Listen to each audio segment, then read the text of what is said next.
Bismillahirrahmanirrahim. Assalamualaikum warahmatullahi wabarakatuh. Mari sama-sama kita mulakan sesi kita pada malam ini dengan bacaan umul kitab Al-Fatihah agar Allah Subhanahu wa taala mempermudahkan urusan kita insyaallah. Ada hazin niyyah wa kullu niyatin salih Al-Fatihah. A'udzu billahi minasyaitonir rajim. Bismillahirrahmanirrahim. Alhamdulillahi rabbil alamin. Arrahmanir rahim. Maliki yaumiddin. إياك نعبد وإياك نستعين اهدنا الصراط المستقيم صراط الذين أنعمت عليهم غير المغضوب عليهم ولا الضالين آمين الحمد لله رب العالمين والصلاة والسلام على أشرف الأنبياء والمرسلين سيدنا مولانا محمد وعلى آله وصحبه أجمعين. قال سبحانك لا علم لنا إلا ما علمتنا إنك أنت العليم الحكيم. قال رب اشرح لي صدري ويسر لي أمري واحلل عقدة من لساني يفقهوا قولي. Alhamdulillah, bersyukur kita kepada Allah Subhanahu wa taala kerana masih lagi kita diberikan kesempatan dan juga masa untuk kita sama-sama berada dalam sesi ruangan tafsir Thursday di mana kita sedang membincangkan kisah Nabi Yusuf alaihi salatu wassalam. Saya doakan agar semua dalam keadaan yang sihat walafiat bersama dengan ahli keluarga yang tercinta, sama ada di rumah ataupun di mana saja anda berada. Saya doakan yang terbaik kepada anda semualah insya-Allah. Amin ya rabbal alamin. Jadi insya-Allah kita akan teruskan kembali perbincangan kita berkenaan dengan kisah Nabi Yusuf alaihi salam dan juga ahli keluarganya termasuk bapanya Nabi Yaqub alaihi salam dan juga adik-beradiknya yang ada. Jadi pada minggu-minggu yang lepas kita dah bincangkan beberapa ayat dan saya ingat lagi minggu lepas kita tutup dalam perkongsian kita dalam ayat yang ke-5 dan juga ayat yang ke-6 iaitu perbualan Nabi Yaqub alaihi salam kepada Nabi Yusuf alaihi salam, iaitu berkenaan dengan apabila Nabi Yusuf beritahu kepada bapanya bahawasanya dia lihat dalam mimpinya itu ada lihat 11 bintang, matahari dan juga bulan, semuanya itu tunduk sujud kepada Nabi Yusuf. Kemudian ini dah nasihat bapanya, nasihat Nabi Yaqub kepada Nabi Yusuf, qala ya bunayya la taqsus ru'yaka ala ikhwatika, wahai anakku yang sangat aku kasih, aku sayangi, jangan kamu ceritakan, jangan kamu kisahkan mimpi kamu itu kepada adik-beradik kamu, fayakidu laka kaidah, nescaya mereka akan meletakkan ataupun melakukan satu perkara yang tak baik, satu perkara yang buruk untuk kamu. Inna syaitana lil insani aduwwun mubin, sesungguhnya syaitan itu kepada manusia adalah musuh yang nyata. Aduwwun mubin adalah musuh yang nyata, yang memang kita tahu semua bahawasanya syaitan itu adalah musuh kita semua. Wa kadzalika yashtabika rabbuka wa yu'allimuka min ta'wilil ahadits, dan begitulah dan dengan demikian yashtabika rabbuka, Allah Subhanahu wa taala memilih kamu, Tuhan kamu memilih kamu, wa yu'allimuka min ta'wilil ahadits, dan juga mendidik kamu daripada perumpamaan ataupun perbincangan penerangan takwil mimpi tersebut. Al-hadis kita dah bincangkan minggu lepas mempunyai maksud yang sangat luas dan di antaranya adalah mimpi. Al-hadis juga boleh bermaksud perbicaraan, kata-kata, kisah, sejarah dan sebagainya. Jadi al-hadis. Wa yatimmu ni'matahu 'alaika, dan Allah SWT menyempurnakan nikmatnya kepada kamu, ke atas kamu, wa ala ali Yaqub, dan juga ke atas ahli keluarga Yaqub, kama atammaha ala abawaika min qablu Ibrahim wa Ishaq, seperti mana Allah telah menyempurnakan nikmatnya kepada kedua orang tua kamu ataupun kepada datuk dan juga nenek moyang kamu, iaitu Nabi Ibrahim dan juga Nabi Ishaq. Jadi Nabi Yaqub yang berkata perkara ini kepada anaknya Nabi Yusuf, dan bapanya adalah Nabi Ishaq, datuknya adalah Nabi Ibrahim alaihi wassalam. Inna rabbaka alimun hakim, sesungguhnya Tuhan kamu ni adalah alimun hakim, maha mengetahui dan maha bijaksana. Jadi semua perkara apa yang dilakukan, apa yang Allah SWT berikan gambaran dalam kisah ini, semuanya adalah di atas pengetahuan Allah Subhanahu wa taala, di atas kebijaksanaan Allah Subhanahu wa taala. Jadi saya dah color codekan ayat ini Ini adalah nasihat seorang bapa kepada anaknya, dan nasihatnya nasihat sepanjang zaman ataupun nasihat sepanjang masa kepada anaknya. Dia menceritakan tentang la taqsus ru'yaka, iaitu apa yang dia perlu lakukan sekarang, present tense, la taqsus ru'yaka. Kemudian dia menceritakan pada masa akan datang apa yang kamu akan raih, yashtabika rabbuka wa yu'allimuka min ta'wil ahadits, iaitu ia adalah future tense. Future tense, Allah akan memilih kamu dan Allah akan memuliakan kamu dan memberikan ilmu kepada kamu. Kemudian kama atamha ala bawaika, seperti mana Allah telah menyempurnakan, which is the past tense. Itu ceritakan tentang datuk nenek moyang Nabi Yusuf alaihi salatu wassalam. Jadi daripada situ nasihatnya ada future tense, ada present tense, ada past tense juga. Ini adalah nasihat seorang bapa sebelum dia berpisah dengan anak dia. Okay. Jadi itu yang kita dah bincangkan pada minggu yang lepas. Jadi sekarang kita akan masuk dalam satu ayat yang baru. Itu insya-Allah pada hari ini saya akan cubalah kita cuba habiskan perbincangan kita daripada ayat 7 dan juga ayat 8, dua ayat insya-Allah. Kalau misalnya kata ada soalan-soalan yang nak tanya atau perkara yang mungkin ada pandangan-pandangan peribadi ataupun perkongsian pengalaman dan sebagainya, sila kongsikan bersama dengan kita semualah, sama ada menerusi chat ataupun menerusi maklumkan ataupun buka mute unmute suaranya, guna boleh kongsikan kepada saya insya-Allah. Okey. Allah SWT berfirman dalam surah Yusuf ayat ke-7 dan juga ayat ke-8. Auzubillahi minasyaitonirrajim. Laqad kana fi Yusuf wa ikhwatihi ayatul lis-sa'ilin idh qalu la Yusuf wa akhuhu ahabbu ila abina minna wa nahnu usbah inna abana lafi dhalalin mubin. Sadaqallahul azim. Okay. Yang pertama, demi sesungguhnya kisah Yusuf dengan adik-beradiknya itu mengandungi bukti-bukti bagi orang-orang yang bertanya tentang hal mereka untuk mengambil iktibar. Ini ayat yang ke-7. Kemudian kisah itu bermula ketika mereka berkata, sesungguhnya Yusuf dan adiknya itu lebih disayangi oleh ayah kita daripada kita semua, sedangkan kita ramai. Sesungguhnya ayah kita dalam kekeliruan yang amat nyata. Ayat 8 dalam surah Yusuf. Okay. Baik, ayat 7 dan juga ayat 8. Pertama sekali kita bincang tentang ayat 7 dahulu. Allah Subhanahu wa taala berfirman, laqad kana fi Yusuf wa ikhwatihi ayatul lisailin. Demi sesungguhnya. Jadi dalam perkataan maksud laqad kana kat sini bermaksud demi sesungguhnya kalau kita terjemahkan. Tapi ini juga menunjukkan bahawasanya kisah Nabi Yusuf alaihissalam ini adalah kisah yang dah ada dalam sejarah. Maknanya perkara ini adalah perkara yang dah lama berlaku. Jadi bayangkan tuan-tuan puan-puan sekalian, ayat ini ataupun cerita tentang Nabi Yusuf alaihissalam hanya diletakkan dalam Al-Quranul Karim ketika Nabi Muhammad sallallahu alaihi wasallam menerima wahyu. Kerana di antara soalan-soalan orang-orang Quraisy pada ketika itu kepada Nabi sallallahu alaihi wasallam nak menunjukkan sama ada Nabi ini adalah Nabi yang betul ataupun Nabi ini Nabi yang palsu. Jadi mereka tanyakan tentang Yusuf. Sedangkan mereka sendiri pernah dengar kisah Yusuf ini ataupun Nabi Yusuf ini daripada kitab-kitab yang lalu. Daripada Taurahnya, daripada Injil, ada menceritakan tentang kisah Nabi Yusuf alaihi salatu wassalam. Jadi kalau kisah Nabi Yusuf ni dia lebih kepada daripada side Nabi Musa, kita katakan, maknanya keturunan bawahnya Nabi Yusuf ini adanya Nabi Musa alaihi salatu wassalam. Sebab Nabi Yusuf di akhir kehidupannya itu berada di Mesir. Awalnya dia adalah orang berada di Baitul Maqdis di Palestin. Para nabi-nabi Yahudi kebanyakannya berada daripada negeri Palestin. Kemudian Nabi Yusuf ini dia dijual untuk menjadi hamba, kemudian berada di dalam istana waktu itu di Mesir, di negara Mesir. Kemudian pada satu masa kemudian dia menjadi Perdana Menteri ataupun menjadi orang yang besar di Mesir, dan kemudian dia bawa semua ahli keluarganya pergi ke Mesir. Daripada keturunan Nabi Yusuf itu adanya Nabi Musa AS.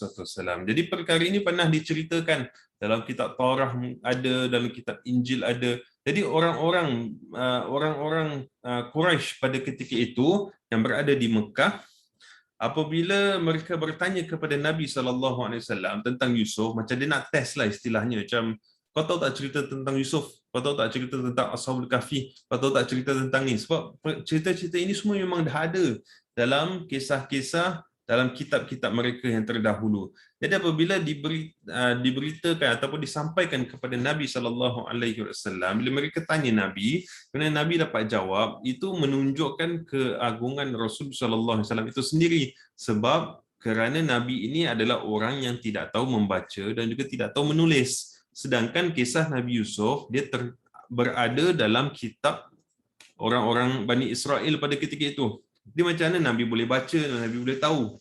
Kerana ini adalah wahyu daripada Allah Subhanahu Wa Taala nak menunjukkan kemuliaan baginda Rasul sallallahu alaihi wasallam tahu kisah-kisah yang lama walaupun Nabi tak tahu membaca dan juga tidak tahu menulis. Jadi bila Allah kata laqad kana fi Yusuf wa ikhwatihi, bermakna orang-orang yang bertanya kepada Nabi SAW, mereka dah tahu dah cerita ni, cuma dia nak test water je kepada Nabi SAW. Dan dia adalah cerita yang lama, bukan cerita baru. Dia bukan cerita yang diorang reka-reka ataupun cerita yang mana perkara ini macam istilahnya macam cerita dongeng dan sebagainya. Mereka ni semua percaya tentang nabi-nabi terdahulu. Mereka tahu tentang kemuliaan Nabi Ibrahim AS kerana mereka berada di Mekah dan Mekah tu ada Kaabah dan mereka tahu Kaabah itu dibina oleh Nabi Ibrahim dan juga Nabi Ismail. Mereka tahu cerita tu. Mereka tahu cerita tentang Nabi Ishak, mereka tahu cerita tentang Nabi Yusuf, Nabi Yaqub, Nabi Yusuf, kemudian Nabi Musa, kemudian ada cerita tentang Nabi Isa AS. Kemudian Nabi Isa adalah Nabi yang terakhir sebelum hadirnya Nabi Muhammad SAW. Jadi mereka menunggu-nunggu siapa yang Nabi terakhir. Apabila datang Nabi Muhammad SAW menceritakan kepada mereka, aku ni adalah Nabi yang terakhir, mereka tak boleh terima. Sebab ada beberapa kriteria yang pada mereka melanggar daripada realiti yang mereka inginkan. Antaranya ialah Nabi Muhammad SAW bukanlah daripada keturunan Bani Israel. Kerana Bani Israel ni dia memang ada banyak nabi, kan, nabi-nabi Yahudi kita katakan. Tapi akhir Nabi ingatkan daripada keturunan ini juga. Tapi tiba-tiba Allah switch balik kepada keturunan Bani Ismail, iaitu daripada silsilah Nabi Ismail alaihissalam, itu daripada keturunan orang-orang Arab. Jadi cerita dah tahu. Bukan cerita dongeng, bukan cerita main-main, tapi cerita memang diorang dah maklum, tapi ditanyakan kepada Nabi SAW untuk nak test lah sama ada Nabi ni tahu ke ataupun tidak. Laqad kana fi Yusufah wa ikhwatihi, Nabi Yusuf dan juga adik-beradiknya, ayatul lisaidun. Jadi Allah SWT katakan juga dalam ayat ini, sesungguhnya kisah ni, cerita Nabi Yusuf ni dan juga cerita tentang adik-beradiknya ini ada bukti-bukti, tanda-tanda kekuasaan Allah Subhanahu Wa Taala. Okey. Satu tadi saya dah kongsikan, di antara tanda kekuasaan Allah adalah Allah menjadikan Nabi Muhammad SAW orang yang tidak tahu membaca dan juga tidak tahu menulis, tetapi tahu tentang kisah Nabi Yusuf AS. Itu adalah tanda kekuasaan Allah SWT. Okey. Kemudian nak tunjukkan tanda-tanda kekuasaan Allah Subhanahu Wa Taala juga ialah cerita ini termaktub dalam Al-Quran seperti mana yang mereka ingin tahu, dan Allah dah ceritakan perkara ini dalam Quran secara penuhnya, daripada awal, daripada dia kecil jumpa bapanya sampailah apabila dia bertemu kembali dengan adik-beradiknya di negara Mesir. Jadi semua itu adalah tanda kekuasaan Allah Subhanahu Wa Taala, tanda kemuliaan Allah Subhanahu Wa Taala. Kemudian persoalan ni kat sini kata ayatun lisailin, untuk mereka yang bertanya. Untuk mereka yang bertanya. Siapakah mereka yang bertanya ini? Ada pandangan yang mengatakan yang bertanya ini adalah orang-orang kafir Quraisy pada ketika itu, yang mana mereka ini cuba mendesak Nabi SAW ataupun bertanyakan tentang Nabi Yusuf AS. Untuk mereka yang bertanya. Dan juga maksudnya mereka yang bertanya ini adalah mereka-mereka yang inginkan kebenaran, yang nak tahu tentang kebenaran. Sesiapa sahaja mereka, sama ada kita ni orang Islam ke, bukan Islam ke, kalau ada orang tanya, mereka akan tanya, dan ini adalah tanda kekuasaan Allah Subhanahu Wa Taala kepada mereka yang nak mencari kebenaran tersebut. Dan ini pun menjadi pendekatan kepada kita semua, kita semua yang penuntut ilmu, apabila kita mengkaji Al-Quran Al-Karim, kita kena ingat, ada perkara yang Allah Subhanahu Wa Taala tak nyatakan dalam Al-Quran. Jadi kita ni perlu menjadi orang yang bijak dalam bertanya. Sebab tu ada istilahnya macam soalan-soalan yang ni lah, soalan bodoh kita katakan. Ni soalan bodoh, ni soalan yang tak perlu tahu dan sebagainya. Jadi kita umat Islam, umat Nabi SAW, apabila kita belajar Al-Quran, kita perlu ada metod dalam belajar. Maksudnya ada perkara yang perlu kita tahu dan kita ambil tahu. Tapi ada perkara yang Allah sendiri tak nyatakan dalam Al-Quran, itu adalah perkara yang kita tak perlu tahu sebenarnya. Tapi kadang-kadang dalam kita belajar Al-Quran ataupun kita belajar mana-mana bidang pun, kadang-kadang kita ini macam kena pukau sehingga kan kita cuba cari benda selain daripada apa tujuan utama kita. Apa tujuan utama kita? Okay. Jadi kita kata Al-Quran ni kalau kita tengok kat sini adalah kitab panduan. Okay, kalau saya tulis kat sini, soalan yang dilontarkan kepada Rasul sedangkan perkara ini mereka sudah tahu. Al-Quran adalah kitab panduan. Jadi saya kasih gambaran lah kat sini semua teman-teman yang ada. Bila disebutkan sebagai panduan, kita boleh faham kalau misalnya kata kita tengok map. Kita tengok map. Kita kalau tengok map buku, kalau dulu biasa semua tengok street directory. Kalau sekarang ni semua kalau dekat dalam kereta ke apa, dekat motor ke apa, kita just type mana kita nak pergi, nanti dia tunjukkan arrow jalan map. Saya yakin semua yang kat sini, kalau ada dulu kitab buku, ada buku street directory tu, tak ada orang akan hafal map tu. Dia tak akan hafal map. Dia kalau nak jalan baru dia buka. Ataupun dia tak akan hafal setiap postcode yang ada dekat dalam map tu. Kalau nak pergi sini, muka surat ni, nampaklah map dia kat mana dan sebagainya. Mungkin hari-hari dia nampak, mungkin dia tahu dan dia ada macam sedikit hafalan. Tapi kalau dia nak hafal map tu, dia tak akan hafal lah. Apa nak hafal map kan? Melainkan kalau dia memang ada tujuan dia nak pergi mana. Contohnya dia kalau daripada rumah, dia nak pergi satu tempat lah, nak pergi masjid ke, nak pergi tempat kerja dan sebagainya, dia perlukan panduan. Itu dinamakan sebagai guide panduan. Kalau kita nak pergi luar negeri, contohnya kita dekat Singapura, insyaAllah kalau custom dah buka, kita boleh pergi Malaysia, balik ke sebagainya. Nak pergi negeri-negeri yang tertentu, kita perlukan map, jalannya ke mana dan sebagainya. Jadi itu adalah panduan. Jadi Allah kata, Al-Quran itu adalah panduan. Al-Quran itu adalah buku panduan. Untuk pergi mana? Untuk kita menuju kepada Allah Subhanahu Wa Taala. Kita menghala tujuan kita untuk mencari keridaan Allah Subhanahu Wa Taala. Jadi dalam Al-Quran Allah hanya akan masukkan perkara yang akan menghala tujuan tersebut. Apa yang tak dimasukkan dalam Al-Quran adalah perkara yang tidak akan membantu kita untuk pergi kepada tujuan kita. Tapi dalam kita nak menuju kepada benda tu, kadang-kadang kita ni macam terpengaruh dengan anasir-anasir luar sehingga kan kita lupa arah tuju kita nak pergi mana. Sebagai contoh, okay? Kalau kita kata kita belajar Al-Quran, contohnya kisah Nabi Yusuf ini sendiri pun, kita akan pergi pada satu bab di mana kita akan belajar tentang isteri Al-Aziz. Isteri Al-Aziz. Jadi ada pandangan yang akan bertanya, siapakah nama isteri Al-Aziz itu? Cerita tentang apa, nanti orang akan namakan, nama dia adalah Zulaikha. Zulaikha. Sedangkan nama Zulaikha itu tidak termaktub dalam Al-Quran. Kemudian tak diceritakan juga tentang ending story dia. Lepas tu diorang ni kahwin ke tak kahwin, kan? Nabi Yusuf dengan Zulaikha ni kahwin ke tak kahwin. Ceritanya tak ada dalam Quran. Ataupun kita belajar contohnya kisah Ashabul Kahfi. Kisah Ashabul Kahfi. Kisah Ashabul Kahfi ni Allah kata mereka ni adalah pemuda-pemuda yang beriman. Okay, dan mereka dengan seekor anjing Ar-Raqim, mereka tidur 300 tahun ataupun 309 tahun. Ini dengan kuasa Allah Subhanahu Wa Taala sebab Allah nak pelihara iman mereka. Jadi Allah kata mereka ni pemuda-pemuda yang beriman kepada Allah dengan seekor anjing diselamatkan berada dalam gua. Berada dalam gua selama 300 tahun, 309 tahun. Tapi kalau orang yang tak bijak dalam bertanya, dia akan tanya apa? Berapa ramai orang tu? Berapa ramai pemuda-pemuda ni? Dan ini soalan yang ditanya oleh orang-orang Quraisy kepada Nabi sallallahu alaihi wasallam. Sayaquluna salasatun rabi'uhum kalbuhum wa yaquluna khamsatun wa sadisun kalbuhum rajman bil ghaib. Dia kata 3, nombor 4 adalah anjing, ataupun 5, nombor 6 yang anjing, ataupun 7, nombor 8 yang anjing. Mereka nak tahu berapa ramai pemuda-pemuda tersebut. Which is Allah tak bagi tahu berapa banyak. Tapi persoalannya, perlu ke kita nak tahu berapa banyak untuk kita tingkatkan iman kita kepada Allah SWT? Tak perlu. Ada hatta kalau kita baca kitab-kitab tafsir pun tuan-tuan sekalian, okey, sehingga kan ada perbincangan tentang anjing tu macam mana bentuk dia.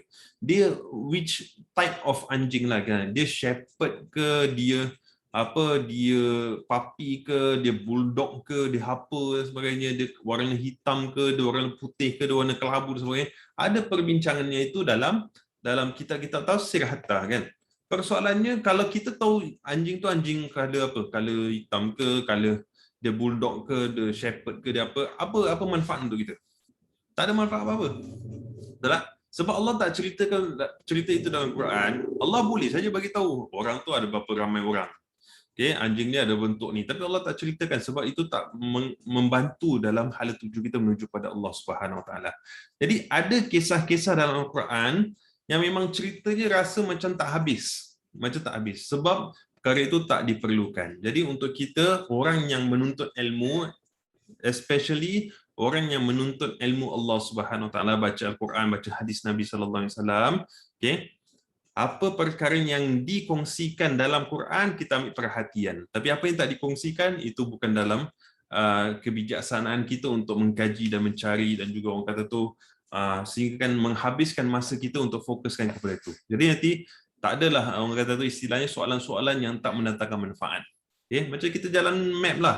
Kita tahu jalannya macam gini tapi tak sibuk lah tentang kenapa map tu dia letak warna hijau, dia letak warna biru, dia letak warna merah. Kenapa jalan dia ni dia pakai inilah, ataupun mungkin dalam jalan kanan kiri dan sebagainya. Kita dah sibuk dengan pemandangan pula, kita tak sibuk dengan hala tuju kita yang nak pergi dan sebagainya. Jadi fokus, jadi sebab tu Allah kata cerita Yusuf ini adalah tanda-tanda kebesaran Allah bagi mereka yang bertanya, tanya soalan-soalan yang mendatangkan manfaat, yang mendekatkan diri kita kepada Allah Subhanahu Wa Taala. Okey, jadi itu ayatul lisailin. Okey, kemudian seterusnya Allah SWT katakan, "Iz qalu la Yusufu wa akhuhu ahabbu ila abina." Kisah itu bermula ketika qalu, mereka semua berkata, ataupun mereka salah seorang daripada mereka berkata, la Yusufu, okey, la Yusufu, sesungguhnya. Lam kat situ menandakan sesungguhnya, okey, sesungguhnya Yusuf, Nabi Yusuf, wa akhuhu, dan adiknya ahabbu ila abina, lebih disayangi. Yusuf dan adiknya lebih disayangi ila abina, oleh bapa kita, oleh ayah kita, minna, daripada kami semua. Maknanya mereka adik-beradik ni, okey, ada riwayat mengatakan 10 orang. Okey, 10 orang adik-beradik ni mereka semua bersepakat berkata Yusuf dan adiknya lebih disukai oleh bapa kita daripada kita semua. Wa nahnu usbatun, dan kami semua, sedangkan kita semua ni ramai. Kita ni semua ramai, ada usbah maksudnya pun kuat, ya. Kuat. Kita ni semua kuat. Kita ni semua yang boleh harap istilahnya. Okey. Wa nahnu usbah inna abana la fi dhalalin mubin. Sesungguhnya bapa kami, ayah kita ini la fi dhalalim mubin, di dalam kekeliruan yang amat nyata.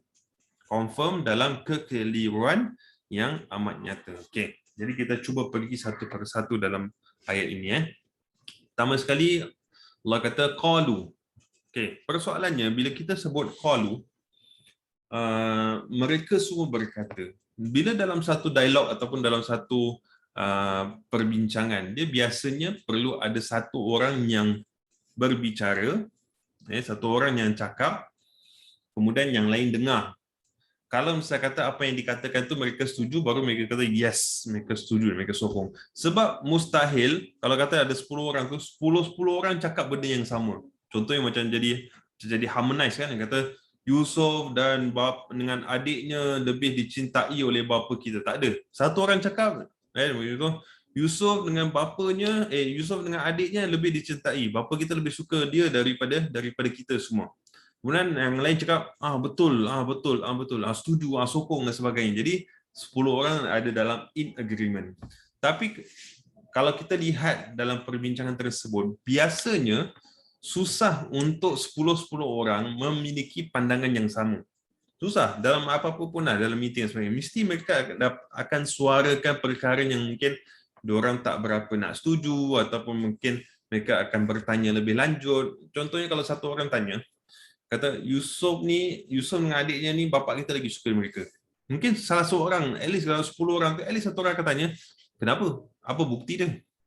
Kan, apa buktinya? Dan tak ada cerita tu dalam Quran. Mereka tak tanya kenapa mereka tak suka. Kenapa mereka tak, kenapa bapa kita macam gini, kenapa bapa kita macam gitu. Ataupun tak ada daripada mereka ni macam mengatakan macam kenapa tak tanya bapa? Kenapa nak kena tanya kita? Tanya bapa sendiri. Cakap dengan bapa. Sebab isu ni isu dengan bapa, kan, bukan isu dengan kita. Jadi try tanya.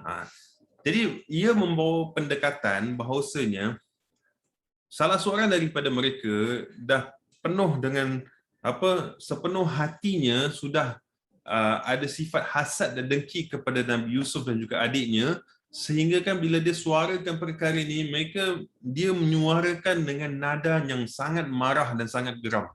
Okay? Jadi orang dah marah, orang yang dah marah, dah bengis dan sebagainya, okay? Mungkin cara dia berbual tu mungkin sampai muka dia merah dan sebagainya. Betul-betul dia yakin sebab ada perkataan lam kat sini. La Yusuf, macam yang kata sesungguhnya, demi sesungguhnya, verily kita kata kan, kalau dalam bahasa Inggeris kata verily, maksudnya confirm lah, benda ni confirm, benda ni bukan main-main, benda ni confirm. Okay? Jadi dia bila sampaikan tu dengan penuh dengan emosi. Jadi bila dia sampaikan dengan penuh dengan emosi, dalam keadaan marah, dalam keadaan benci, dalam keadaan geram dan sebagainya, kan, mungkin daripada 10 orang tu, mungkin tak semua, ataupun boleh katakan kalaulah misal kata mereka tak setuju pun, mereka tak nak suarakan sebab mereka takut kalau misal kata tiba-tiba dia pula yang kena marah. Faham tak maksud saya? Jadi maksudnya kat situ secara kolektif mereka tak suka, tapi mungkin ada di antara mereka tu yang sebenarnya boleh buat bincang benda ni, tapi dia tak suarakan sebab mereka dah dipenuhi dengan sifat hasad dan juga dengki. Okay? Jadi itu yang nak dimaksudkan sini. Jadi suasana dalam perbincangan, perbualan mereka itu dah penuh dengan kebencian, dah penuh dengan kedengkian dalam diri, sehingga kan mereka tak berani nak berbincang secara waras kenapa perkara itu boleh berlaku. Jadi ini yang berlaku. Okay? Kemudian dalam masa yang sama juga pengajaran kepada kita semua. Okay? Kalau dalam kisah ni, cerita tentang Yusuf dengan adiknya, Nabi Yusuf ni kita tahu adalah Nabi.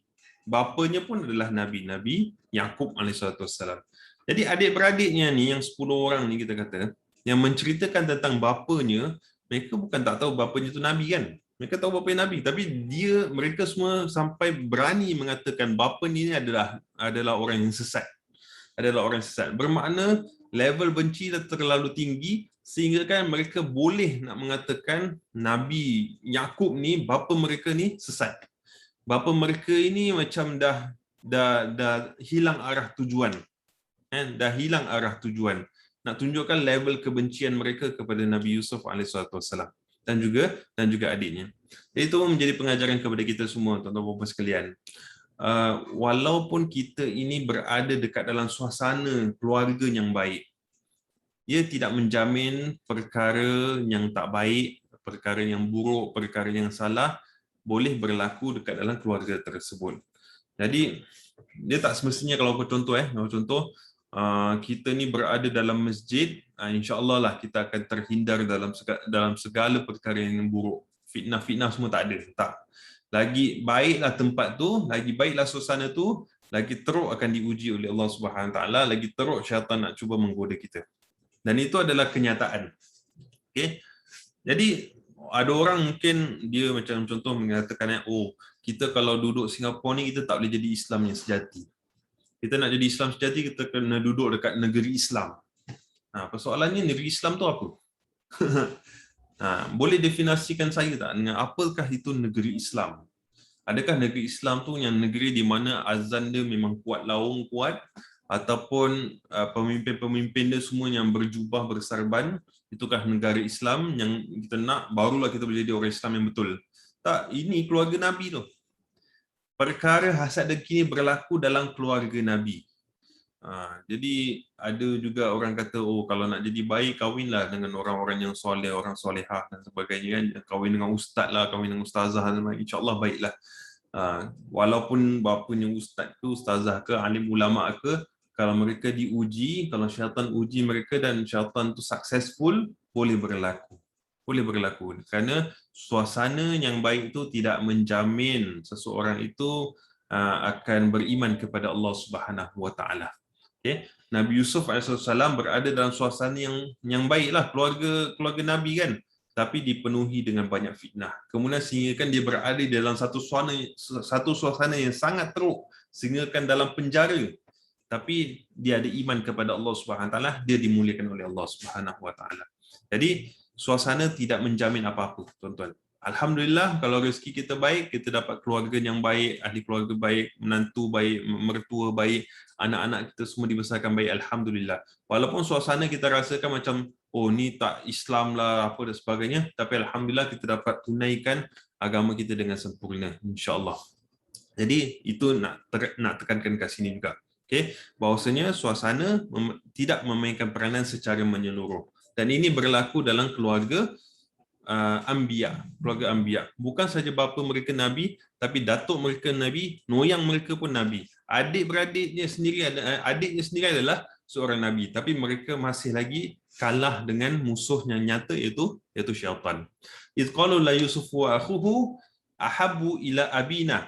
Ahabbu ila abina. Perkataan kat sini dikatakan lebih menyintai, bapa kita lebih sayang kepada adik-beradik kita, pada adik kita melebihi kita. Okey, bila disebut tentang sayang, bila disebutkan tentang cinta, itu adalah masalah ataupun isu emosi kan, isu dalam diri. Isu orang kata tu perasaan. Bukan satu perkara yang kita boleh nampak di luar. Bukan satu perkara yang kita boleh nampak di luar. Jadi bila orang mengatakan dia lebih sayang daripada dia sayang daripada itu dan sebagainya, itu bermaksud dia ini sedang melakukan assumption, melakukan tuduhan. Kerana kita tak boleh katakan macam okey, awak lebih sayang kepada si fulan ataupun awak lebih suka si fulan dan sebagainya, melainkan orang itu sendiri yang mengaku, saya lebih suka awak, saya lebih suka dia, saya lebih suka anak saya yang ni ke, anak saya yang tu ke, ataupun kawan saya yang ni, kawan saya tu. Dia sendiri yang boleh menilai sebab itu adalah diri dia. Jadi tapi bila orang lain yang cakap, itu satu perkara yang mungkin betul, mungkin tak betul, dan secara keseluruhannya ataupun secara amnya boleh dikatakan perkara itu mesti tak betul lah. Sebab dia menuduh bapa kita sayang adik kita melebihi kita. Nah itu ada satu tuduhan emosi. Satu tuduhan yang dia prasangka terhadap bapanya. Melainkan kalau dia katalah, oh bapa kita kasih duit lebih daripada kita, contohnya dia kasih Yusuf duit lebih daripada kita, itu mungkin betul lah sebab kita tahu demi nilai, kita boleh nilaikan. Okay, dia dapat berapa dolar, yang ni dapat berapa dolar dan sebagainya. Tapi kalau kata dia sayang, maknanya itu dah isu perasaan dalam hati dan itu kita tidak dapat menjamin. Dan pada kes ini mereka menuduh bapa mereka. Okay. Dan bila saya baca ayat ini dan bila dikaji kembali, dan kita lihat tadi dalam ayat sebelumnya, bila nasihat Nabi Yaqub AS kepada Nabi Yusuf, dia katakan syaitan itu adalah musuh yang nyata. Kita cuba patah balik. Ini saya bawa lah. Kita bincang tentang kisah Nabi Adam dan juga Iblis. Nabi Adam dan Iblis. Kisahnya dahulu, kalau kita kata kisah apabila Allah bagi tahu kepada para malaikat dan juga syaitan pada part itu ataupun iblis pada part itu pun part of the malaikat. Mereka, sebab mereka ni semua dimuliakan, diberi pangkat oleh Allah Subhanahu Wa Taala. Allah kata kepada mereka, aku nak menciptakan seorang khalifah dekat muka bumi. Menciptakan khalifah dekat muka bumi, iaitu nak ciptakan Nabi Adam. Jadi bayangkan dalam perbincangan tersebut, Allah bagi tahu kepada para malaikat, dan malaikat pada waktu itu dia meluahkan perasaan. Dia katakan, kenapa nak ciptakan seorang manusia, kenapa nak ciptakan manusia sedangkan manusia akan berpecah belah, akan menumpahkan darah dan sebagainya. Sedangkan kita semua ni, malaikat yang ada semua ni, kita ni semua sembah Allah kan, kita beriman kepada Allah, kita tak menyekutukan Allah. Nahnu nusabbihu bihamdika wa nuqaddisu lak. Kita bertasbih kepada kamu dan kita mengagungkan, kita mentakdiskan engkau ya Allah. Jadi maknanya nak katakan malaikat ni dia tak buat dosa apa-apa, tapi kenapa Allah nak ciptakan manusia? Jadi malaikat dia ada concern. Waktu Allah nak ciptakan manusia, malaikat concern, tapi dia go direct to Allah Subhanahu Wa Taala sebab dia ada access. Dia tanya Allah direct, dia kata kenapa nak buat? Kenapa nak buat macam ini? Kenapa tak nak buat perkara yang lain? Sedangkan kita semua ni taat kepada Engkau ya Allah. Kita tak pernah menyekutukan Allah dan sebagainya. Kemudian jawapan Allah kepada mereka, ini a'lamu ma la ta'lamun. Aku lebih tahu apa yang kamu tak tahu. Dan pada waktu itu, bila malaikat tanya, Iblis dia tak cakap apa-apa, syaitan tak cakap apa-apa, dia diam je. Sampailah kepada tahap di mana Allah bagi tahu kepada semua untuk sujud kepada Nabi Adam. Itulah, maknanya dia dah diamkan diri, dia tak cakap apa-apa, sampai ke tahap di mana Allah perintahkan mereka untuk sujud kepada Nabi Adam, terus baru Iblis bersuara. Dan dia bersuara, dia katakan apa? Selain dia kata dia tak nak sujud, dia katakan aku lebih baik daripada dia. Kerana aku diciptakan daripada api, dia diciptakan daripada tanah. Okay? Dia diciptakan daripada tanah. Dan ini sebenarnya adalah permainan syaitan. Betul tak? Ini adalah permainan syaitan. Dalam kes tu, kalau kita lihat dalam kes syaitan ataupun iblis dengan malaikat pada kes tu, bila Allah cakap Allah nak ciptakan Nabi Adam ini ataupun manusia ada kemuliaan, sebab tu Allah ciptakan mereka. Dan kemuliaan Nabi Adam ataupun manusia bukanlah disebabkan dia ni daripada tanah ataupun daripada tanah yang kotor kan, kita kata dirt, tanah yang kotor. Itu bukan kemuliaannya. Kemuliaannya bukan pada bentuk badannya, bukan kepada physical appearance dia, tapi kemuliaan manusia adalah daripada rohnya, daripada spiritualnya. Nabi Adam alaihi salatu wasalam, daripada ilmunya. Sebab pertamanya Allah bagikan kepada Nabi Adam, Allah kata wa 'allama Adam al-asma'a kullaha. Allah memberikan ilmu kepada Nabi Adam, dan itu membezakan Nabi Adam dengan malaikat.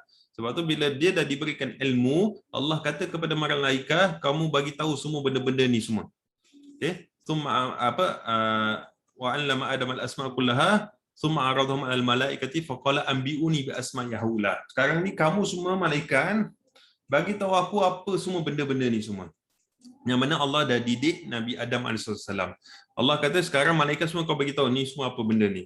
Kemudian jawapan malaikat, qalu subhanaka la ilma lana illa ma 'allamtana. Kami tidak ada ilmu melainkan apa yang Allah bagi kepada kita. Jadi kemuliaan Nabi Adam adalah daripada sudut ilmu, daripada sudut spiritual dia kepada Allah Subhanahu Wa Taala, bukan daripada sudut physical appearance. Okey, bukan daripada bentuk physical appearance. Tapi bila Allah suruh perintah sujud kepada Nabi Adam, syaitan ataupun iblis, dia berkata kepada Allah, aku lebih mulia daripada dia sebab aku diciptakan daripada api. Maknanya appearance aku diciptakan dari api, dia diciptakan daripada tanah, dan tanah tu tempatnya di bawah, tanah tu kotor. Jadi physical appearance, syaitan dia fokus kepada physical appearance, dia tak fokus kepada the actual truth, actual reality, which is Nabi Adam itu mulia sebabkan ilmunya, disebabkan spiritualnya kepada Allah Subhanahu Wa Taala. Jadi dalam kes ni, ini juga adalah permainan syaitan. Dalam kes Nabi Yusuf dan juga adik-beradik, kes permainan syaitan. Sebab dia katakan, bapa kita sayang mereka berdua lebih daripada kita, sedangkan kita ni kuat. Jadi dia fokus on the physical appearance. Dia tak fokuskan kepada Nabi Yusuf ini adalah orang yang baik. Dia tak fokus kepada Nabi Yusuf ni orang yang bijak. Orang ini hormat orang tua. Kita dah belajar tentang ya abati, ini ra'aitu asyara ahada kaukaban, wahai bapaku yang sangat aku hormati, aku sayangi, aku sanjungi. Kita dah belajar tentang tu. Dia tak fokus kepada Nabi Yusuf ni orang yang pandai, orang yang bijak, orang yang hormat orang tua, orang yang baik, orang yang yang handsome apa, dia tak fokus on benda-benda yang spiritualnya, benda yang berada dekat dalam. Tapi dia fokus kepada kita ni kuat, dia tu lemah sebab dia budak kecil. Dan ini adalah mistik sama apa yang berlaku dengan kisahnya Iblis dan juga Nabi Adam dan juga inilah para malaikat. Kemudian adik-beradiknya ini, kalau misalnya kata memang betul ada masalah dengan bapanya, dia boleh go direct macam mana malaikat go direct kepada Allah SWT. Bila Allah nak ciptakan Nabi Adam, malaikat direct kepada Allah, kenapa nak ciptakan? Mereka boleh je jumpa kepada bapa dia, dan ini ada bapa yang mereka ada akses. Malaikat ada akses, syaitan pun, iblis pun pada waktu itu ada akses nak bertemu dengan Allah SWT. Dalam kes mereka ni, Nabi Yusuf ada isu, dia jumpa bapa dia. Adik-beradik ada isu, dia sepatutnya kena jumpa bapa dia, cakap, saya rasa bapa mungkin bias. Boleh tak kita berbual macam gini? Boleh tak kita macam bincangkan perkara ini? Saya rasa bapa macam berat sebelah lah. Sebab kita ada problem dengan father kan, tapi dia tak go to the father, tapi dia bincang antara mereka. Dan ini adalah problem masyarakat kita juga sampai ke hari ini, kita boleh katakan. Kerana bila kita dalam satu perdebatan atau perkara kalau kita dah benci orang ke dan sebagainya, kita akan cuba kita akan tarik orang-orang yang dekat dengan kita dan kita akan make a group. Macam kumpul lah, macam kata aku tak suka adik ni, aku tak suka ni, aku tak suka presiden lah, aku tak suka menteri lah, aku tak suka apa lah. Semua dia akan cakap, aku tak suka raja ni, aku tak suka itu dan sebagainya. Dia akan cakap dengan orang-orang yang dia rapat, yang boleh ikut sama geng dengan dia, tapi dia tak pernah akan jumpa dengan orang yang dia ada masalah. Sebab dia, walaupun dia ada akses, tapi dia tak nak cakap. Tapi dia akan cakap dengan orang-orang. Cakap, kau tengok dia macam tak bagus lah rasa macam dia ni macam buang masa lah. Dia macam gini, macam dia padahal dia boleh akses cakap dengan orang tu, tapi dia tak nak cakap orang tu, dia cakap dengan kawan-kawan dia yang rapat-rapat, yang dia nak build dia punya foundation untuk mengumpat. Okay? Dan bila perkara itu berlaku, orang yang pada awalnya mungkin tak ada perasaan apa-apa, tiba-tiba macam terfikir, cakap, betul juga apa yang kau cakap tu jadi ini yang berlaku dalam kalangan adik-beradik. Mungkin ada orang okey, ada orang tak ada masalah. Sebab isunya adalah dia ni compare, mereka ni compare kerana mereka ni semua dah dewasa. Wa nahnu usbatun kat situ maksudnya kita ni adalah orang yang kuat sebabkan kita yang menguruskan hal rumah tangga. Kita yang menguruskan tentang rumahnya kan, kita bersihkan rumah, kita jaga binatang-binatang ternakan, kita menyusukan mereka kan, kita menguruskan apa-apa keperluan sebab mereka dah dewasa. Sedangkan Nabi Yusuf dengan adik ni semua budak kecil, baby lagi lah kita kata, masih umur berapa 4-5 tahun kita katakan umurnya kan, yang mana mereka memang tak boleh buat kerja-kerja yang berat. Tapi mereka compare macam itu. Oh, bapak lebih sayang dia, sedangkan kita ni semua buat kerja rumah, kita susukan binatang-binatang, kita jaga dia dengan baik, kita kasih dia makan, kita tolong kemas rumah, kita tolong masakkan barang-barang kat rumah, kita jaga bapa, kita jaga mak, kita buat apa semualah, kita buat semualah. Kita kadang-kadang kat rumah pun macam gitu kadang-kadang. Saya dah habis cuci baju, saya dah gini, sebab saya dah buat ni semua, saya berhak untuk marah awak, saya berhak untuk ini sebab kadang-kadang bila kita kata kita buat satu salah, kita nak tutup salah kita dengan mengatakan kita dah buat ni. Dan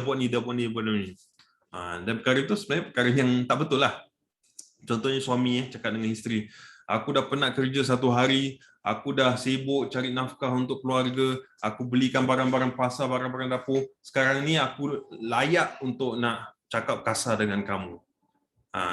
Semua perkara yang kita lakukan itu tidak memberikan kita hak untuk tidak melayan isteri dengan baik. Sama juga vice versa. Contoh kalau isteri dah uruskan rumah dan sebagainya, kata saya sekarang berhak untuk kata kasar dengan suami. Tak ada. Okay? Apa yang kita lakukan tidak mendatangkan hak untuk kita rasa ataupun berkata-kata tak baik. Jadi mereka ni semua adik-beradik, mereka dah uruskan rumah dan sebagainya, mereka tidak ada hak nak menuduh bapa mereka ni tak adil. Mereka tak ada hak. Okay? Syaitan, iblis kan, dia dah jadi salah salah satu daripada makhluk-makhluk Allah yang dimuliakan dapat pangkat, mereka uruskan semua apa yang Allah perintahkan mereka buat dan sebagainya, tapi mereka tidak ada hak untuk melawan kata-kata Allah Subhanahu Wa Taala, untuk tidak sujud dengan Nabi Adam AS, walaupun mereka dah buat semua perkara tersebut. Dan ini adalah kesilapan syaitan, kesilapan iblis yang dia bawa turun-temurun kepada semua manusia, sehinggalah kepada kita semua umat Nabi Muhammad sallallahu alaihi wasallam. Kita sembunyikan salah kita, kita cari mana yang kita rasa kita boleh menang poin-poin dia, dan kita kongsikan kepada orang. Sedangkan yang baik-baiknya semua kita sembunyikan. Baik-baik tentang orang tu kita sembunyikan. Dan kita kata, apalah pemerintah gini ya. Biasanya pemerintah macam ni. Tapi pemerintah yang buat baik semua sembunyikan. Oh, ni satu salah dia. Inilah tak gunalah. Inilah betul tak gunalah. Inilah apa, parti ginilah, parti gitulah, ini yang apa, akhir zaman apa sebagainya. Tapi semua baik yang dilakukan, tak ada terima kasih, tak ada apa, tak ada apa semua, ini yang salah. Jadi itu adalah permainan syaitan daripada awal sampailah sekarang. Jadi sebab tu bila kisah ini dikaitkan dengan syaitan, sebab dalam ayat tu Nabi Yaqub kata, inna syaitana lil insani aduwwum mubin, kan? Adu mubin, musuh yang nyata. Kat sini mereka katakan inna abana lafi dhalalim mubin. Bapa kami adalah orang yang sesat yang nyata. Perkataan mubin, perkataan yang sama. Jadi kita boleh comparekan bahawa inilah permainan syaitan daripada dulu mereka dah lakukan, dan mereka minta semua manusia daripada zaman Nabi Adam alaihissalam sampailah kepada umat Nabi Muhammad sallallahu alaihi wasallam, sampai akhir zaman akan buat kesalahan yang dilakukan oleh syaitan. Jadi ini dalam kisahnya yang katakan, kan, wa nahnu usbatun, dan kami ni semua kuat, inna abana lafi dhalalin mubin. Jadi, dan kemudian dia katakan ke sini poin juga yang boleh kita belajar juga, mereka semua berkata Yusuf dan adiknya. Boleh kan dia kata, kalau katalah adiknya ni kata Bunyamin, ya, ada riwayat menyatakan nama dia Bunyamin. Okey. Kan boleh dikata pasal ni semua adalah adik-beradiknya. Memang ada riwayat mengatakan mereka ni semua adalah adik-beradik tiri, sebab datang daripada ibu yang berbeza-beza, tapi datang daripada bapa yang sama, itu Nabi Yaqub. Okey.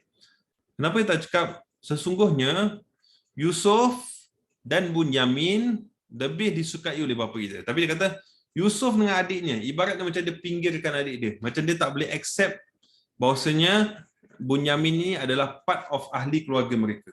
Tapi kalau Yusuf dia sebutkan nama Yusuf. Tapi kalau adik dia kata Yusuf, adik dia, bukan adik kita. Ini ibarat macam mereka macam ingin mengetepikan mereka daripada dia punya geng lah. Jadi anak-anak dia memang ramai, 12 orang. 12 orang. Jadi macam diorang buat clan. Okay, 10 orang ni, kemudian ni 2 orang sama. Jadi yang ni kita macam boleh accept lagi. Tapi dia benci. Dia tak suka. Dia ada asat dengki dengan Yusuf. Tapi dengan adiknya dia macam pinggirkan.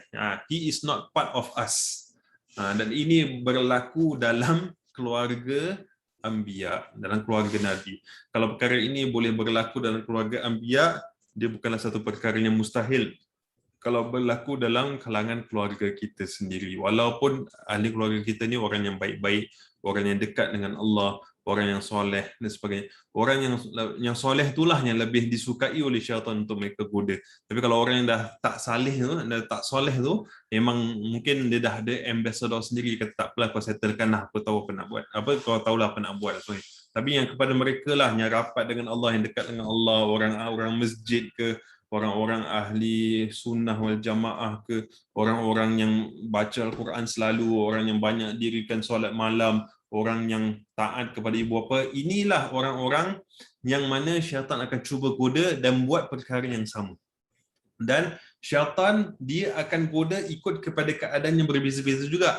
Mungkin kalau orang yang memang dah selalu buat sesat yang nyata, yang nampak betul lah, minum arak ke, berjudi dan sebagainya, itu memang dah salah dah, dia tahu, tapi dia tetap goda juga. Tapi kalau untuk orang yang baik-baik ini, orang yang dekat-dekat ni, dia bukanlah buat jahat yang macam bunuh orang ke apa dan sebagainya, tidak. Tapi dia buat jahat dia sifat hasad dengki, sifat benci, sifat takabur, sifat ujub dan sebagainya. Ini semua adalah dosa-dosa yang kita tak nampak, dan mungkin perkara itu banyak berlaku di kalangan masyarakat kita.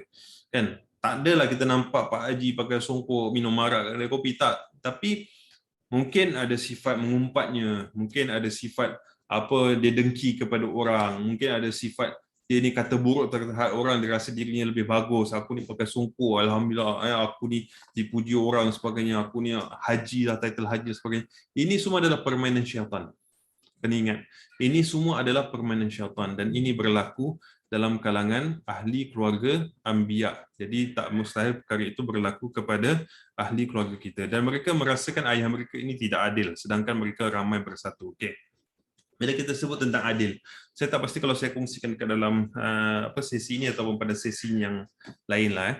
Tapi bila kita sebut tentang adil, adil secara nyatanya ataupun secara definisinya ialah meletakkan satu perkara di tempatnya.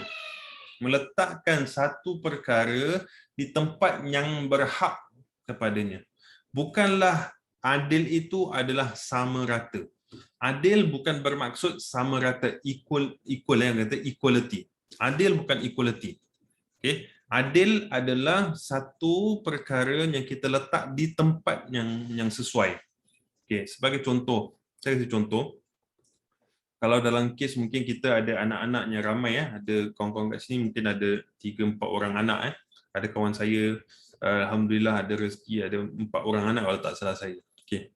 Dan bila kita kata tentang anak-anak ni, dia berbeza umur, betul? Kalau macam saya secara peribadi, saya ada anak satu umur 9 tahun, saya ada anak satu umur 3 tahun, saya ada anak satu umur 3 bulan. Beza 9, 3, 3. 9, 3, 3. Okey. Jadi persoalan dia, contoh kalau saya nak kasih duit sekolah, duit jajan duit jajan. Anak saya yang darjah 3, saya kasih $2. Anak saya yang umur 3 tahun, saya kasih $2. Anak saya yang 3 bulan, saya kasih $2. Itu adil ke tak adil? Kemudian, kalau misal kata yang kecil saya kasih $2, yang tengah saya kasih $2, yang kalau yang besar tu kalau dah masuk secondary school pun saya kasih $2. Cukup tak untuk dia? Tak cukup kan? Sebab keperluan dia lebih. Keperluan yang lain, kenapa yang umur 3 bulan kasih $2, dia nak belanja apa? Dia tak tahu nak belanja apa-apa pun. Kan? Yang umur 3 tahun pun pergi childcare, mana ada belanja pakai duit.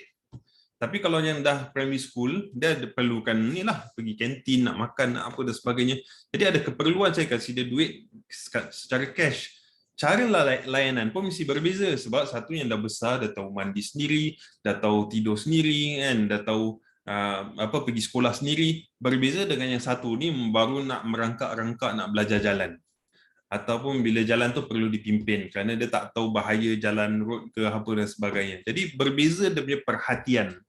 Jadi dalam kisah Nabi Yaqub AS, anak-anak dia semua ni berbeza umur. Yang 10 yang ke atas ni semua, mereka ni dah dewasa, dah tahu uruskan diri sendiri.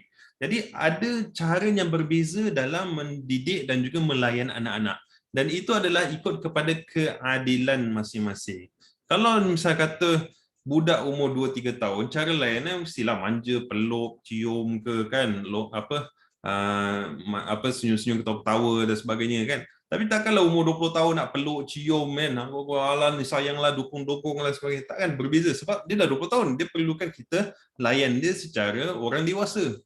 Berbual pun cara dewasa, profesional dan sebagainya, berbual sebab anaknya dah besar, mungkin dah matang. Jadi perbualan kita pun mesti matang. Tapi kalau umur 2 tahun, takkan nak berbual macam orang yang dah matang. Jadi berbeza. Jadi itulah maksud adil. Jadi bila mereka kata bapa mereka ni lebih sayang, bermakna dia mengatakan bapa mereka ni tak adil. Sedangkan mereka faham adil itu adalah sama layanannya. Which is tak boleh berlaku. Kerana ada pandangan yang mengatakan Nabi Yaqub ni memang seorang bapa yang tak adil. Dan itu perlu, pada saya, kita perlu tolak pandangan tersebut. Sebab kita kena faham konsep adil itu sendiri. Adil itu bukanlah daripada maksud sama rata, tapi adil itu ikut kepada ketetapan-ketetapan yang diperlukan. Okay, jadi Nabi Yaqub adalah seorang Nabi, dia beriman kepada Allah Subhanahu Wa Taala, dia melayan anaknya semua ikut kepada keperluan masing-masing. Tetapi anaknya mungkin telah dimainkan oleh syaitan ataupun telah ditipu oleh syaitan sehingga kan dia ni berfikiran bahawasanya bapanya lebih menyayangi. Sebab dia dah sibuk kerja kat luar, kan, berurusan kat rumah sebagainya, tengok dekat rumah, oh bapaknya tengah menimang-nimang Nabi Yusuf, timang-nimang Bunyamin, kan, dengan dukung-dukung, tengah main-main, tengah ketepuk-tepuk dan sebagainya. Jadi rasa, oh bapak lebih sayang dia lah daripada aku. Tidak, itu bukan maksudnya adil. Tapi itu maksudnya adalah memberikan perhatian yang sepatutnya kepada individu-individu yang berbeza-beza. Jadi itulah maksud daripada perkara ini, perasaan benci, perasaan dengki adik-beradiknya kepada Nabi Yusuf dan juga adiknya Bunyamin, sehingga kan menimbulkan rasa benci, sehingga kan mereka keluar kata-kata di mana mereka katakan bapa mereka yang mereka tahu itu adalah Nabi, dia mengatakan bahawa bapa itu adalah bapa yang sesat, yang nyata sesat, orang kata keliru dengan tanggungjawab dia sebagai seorang bapa. Dan ini adalah satu tuduhan yang sangat besar. Kita doakan agar Allah Subhanahu Wa Taala jauhkan kita daripada sifat sedemikian untuk kita menuduh ibu dan juga bapa kita tidak melakukan tanggungjawab mereka dengan sempurna.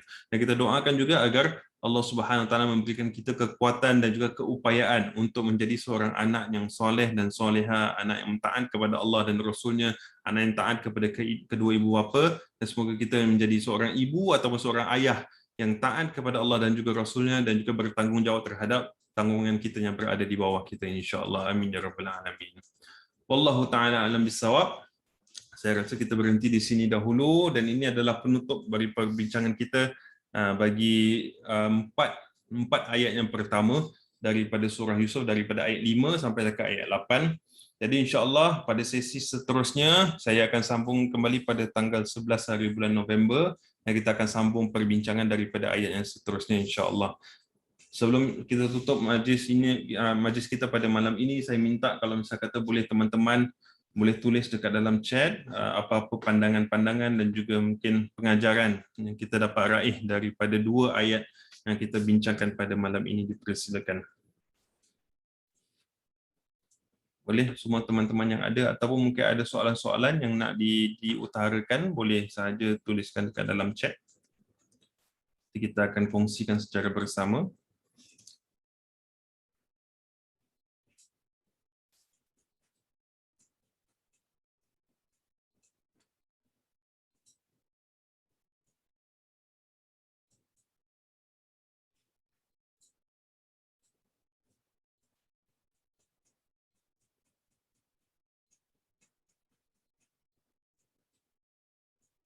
Boleh? Ada siapa kat sini? Kongsikan. Ada siapa? Brother Up, Puan Ania, Ustazah Farhana, Puan Juliana, Lila Dilaila, Nazair Fizman. Ada apa-apa yang nak dikongsikan dekat dalam chat, dipersilakan. Boleh kongsikan pengajaran ataupun perkara-perkara yang kita dapat raih manfaat daripada perbincangan kita pada malam ini, supaya kita dapat belajar secara bersama, insya-Allah.